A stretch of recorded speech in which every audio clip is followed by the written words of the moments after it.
Good morning students.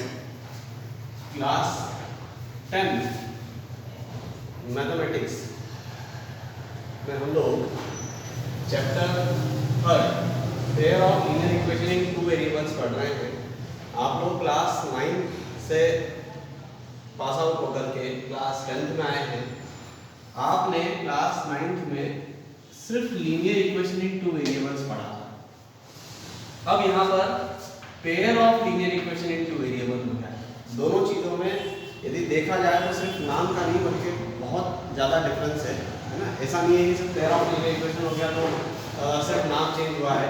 हम लोगों ने लास्ट ईयर क्लास 9 में सिर्फ linear equation in two variable मतलब आपको जो भी वर्ड प्रॉब्लम दी थी उन वर्ड प्रॉब्लम में आपने अपनी लीनियर इक्वेशन एक सिंगल लीनियर इक्वेशन बनाई थी और उसके ग्राफ बनाए थे। अदर देन आपने linear equation in two variable क्या होता है उसको समझा था। Linear that means those equations which can create a line, a straight line. उस टाइप की इक्वेशन को अपन बोलते हैं लीनियर इक्वेशन। दो वेरिएबल यहाँ पर यूज हो रहे हैं x और y, इसलिए हमने कहा linear equation in two variable. और दो इक्वेशन का पेयर हमें यूज करना है पूरे चैप्टर में, इसलिए हमने उसको pair of linear equation in two variable बोला। जहां पर जनरल इक्वेशन जो हमारी लीनियर इक्वेशन रहती है वो ax + by + c = 0 के फॉर्म में रहती है। क्योंकि दो इक्वेशन थी इसलिए हमने a1x + b1y + c1 = 0 and a2x + b2y + c2 = 0 use किया है ना। यहाँ पर दो फॉर्म्स में pair of linear equation in two variable की। The very first form is standard form a1x + b1y + c1 = 0 and a2x + b2y + c2 = 0. Another form is known as general form a1x + b1y = c1 and a2x + b2y = c2. General form इसको इसलिए नाम दिया गया है क्योंकि generally हम पूरे chapter में जो स्टैंडर्ड इक्वेशंस बनाते हैं या जो इक्वेशंस हम फॉर्म करते हैं using the word problems given is always in the form of this type of form known as general form. ठीक है, जिसमें कांस्टेंट वैल्यू जो होती है हमेशा इक्वल टू के उस तरफ यानी आपके आरएचएस में होती है और एलएचएस वाला जो पूरा पार्ट आता है उसमें ये दोनों चीजें होती है। ठीक है, ये तो हमने पहला बेसिक सीखा कि what linear equation are, why their name is given as linear equation because they will form a standard line when we draw them on the graph. If we people are drawing 3x 2x + 3y = 5 on the graph, then you will find a straight line on the graph. That is why it is named as linear equation in two variable. Okay, first thing. Second thing, अब हम इसकी एक बड़ी ही काम की चीज पर आ जाएं, वो ये है कि जब हम इन दोनों रेशियोज को कंपेयर करते हैं a1/a2, b1/b2 और c1/c2, ये तीन रेशियोज हमारे पास होते हैं। Very first is a1/a2, another one is b1/b2 and third one is c1/c2. On comparing we will get either a1/a2 does not equal to b1/b2, a1/a2 equal to b1/b2 equal to c1/c2 or a1/a2 equal to b1/b2 does not equal to c1/c2। है ना, sir pause कर लें। तो first of all देखिए यहाँ पर types of solution आपको identify करना बहुत जरूरी है, अदरवाइज एक नंबर का आपका क्वेश्चन गलत हो सकता है। आपको आइडेंटिफाई इस तरह से करना है कि हमारे सामने जो भी दो इक्वेशंस दी हुई हैं हम उनमें से जो कोएफिशिएंट ऑफ x और कोएफिशिएंट ऑफ y और जो कांस्टेंट टर्म है उन तीनों के रेशियो निकालेंगे a1/a2, b1/b2 एंड c1/c2 और ये चेक करेंगे कि क्या a1/a2 not equals to b1/b2 है या a1/a2 इक्वल टू b1/b2 है इक्वल टू c1/c2 है या a1/a2 equal to b1/b2 does not equal to c1/c2 है। In such three cases we people have examples.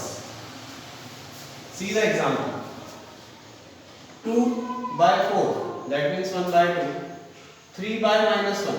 so here 2/4 and 3/-1 are not equal. That is why when you draw the graph of these two pair of equations then you will get a unique solution. Unique solution मतलब अद्वितीय solution, इसका एक ही solution है। और जब आप इसको graph पर रिप्रेजेंट करेंगे तो you will get two intersecting lines and they will intersect only at a single point. एक पॉइंट पर इंटरसेक्ट करने वाली लाइन है। In short we can say यहां पर इन दोनों इक्वेशंस को सेटिस्फाई करने वाली केवल एक और एक मात्र वैल्यू होगी, one and only one value, like x equal to 1 and y equal to 1। यदि आप इन दोनों इक्वेशन में x equal to 1 और y equal to 1 पुट करते हैं तो ही ये इक्वेशन सेटिस्फाइड है। That means 2 1 are 2 plus 3 1 are 3, 2 plus 3 that is 5, है ना। Again here we can say 4 into 1 minus 1, तो 4 1 are 4 minus 1 that is 3। उसके अलावा कोई ऐसा सॉल्यूशन दूसरा नहीं है जिसमें आपकी ये दोनों इक्वेशन सेटिस्फाई हो जाए। That is why it is named as unique solution. और इसका नेचर कंसिस्टेंट होता है। कंसिस्टेंट मतलब सॉल्यूशन का एग्जिस्ट होना, मतलब सॉल्यूशन यहाँ पर है। If a1 upon a2 equal to b1 upon b2 equal to c1 upon c2 or like this, 3/6 that is 1/2, 4/8 that is again 1/2 and 7/14 is equals to 1/2। तो 1/2 equal to 1/2 equal to 1/2 आया, इसका मतलब solution consistent है। लेकिन यहाँ infinitely many solution मिलेंगे और infinitely many solution मिलने का मीनिंग यहाँ पर है that you will get an overlapping lines, है ना, और कोइंसिडेंट लाइन। याद रखिएगा कोइंसिडेंट और कंसिस्टेंट दो अलग-अलग चीजें हैं, इनमें कंफ्यूज नहीं होना है। And you will get such type of lines, overlapping line, एक के ऊपर एक।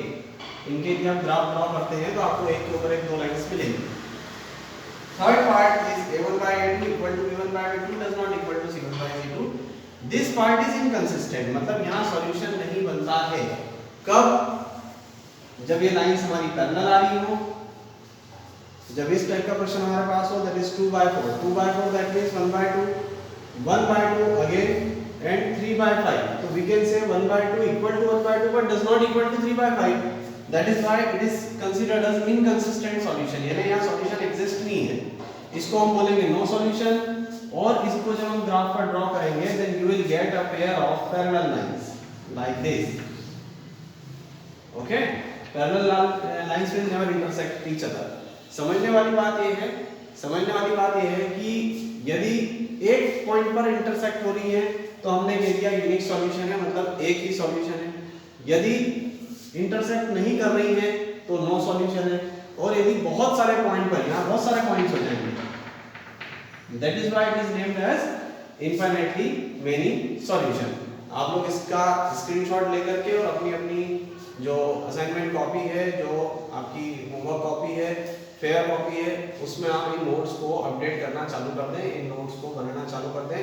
हमारे नेक्स्ट लेक्चर में हम लोग बात करेंगे कि किस टाइप के क्वेश्चंस इस पार्ट पर आते हैं। ये हमारा पहला पार्ट रहेगा जिसमें हम आइडेंटिफाई करेंगे कि अगर आपको दोनों इक्वेशंस दी हैं तो आप कैसे आइडेंटिफाई करोगे कि ये यूनिक सॉल्यूशन है, नो सॉल्यूशन है, इनफाइनाइटली मेनी सॉल्यूशन है।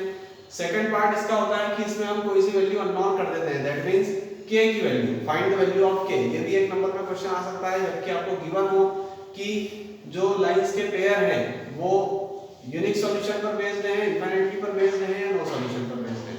Thank you.